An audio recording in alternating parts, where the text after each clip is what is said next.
Bagaimana Bu tanggapan Ibu sendiri soal sampah yang di depan Pasar Merdeka ini Bu? Mengganggu. Mengganggu ya. Jadi sangat bau juga nih Bu. Iya. Sebagai masyarakat sendiri, apa harapannya Bu dengan Kali pemerintah dia kasih bersihkan, dia bagus, kalau dia pasar bagus dan baru dia punya pemandangan kurang bagus ya.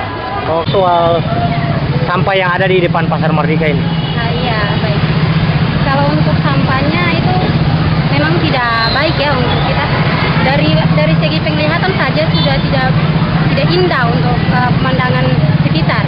Lagi-lagi bagaimana ditindaklanjuti oleh pihak pemerintah untuk bagaimana dibersihkan untuk pasarannya itu berjalan dengan lancar. Begitu juga pun dengan lingkungannya harus dibersihkan supaya terlihatnya indah.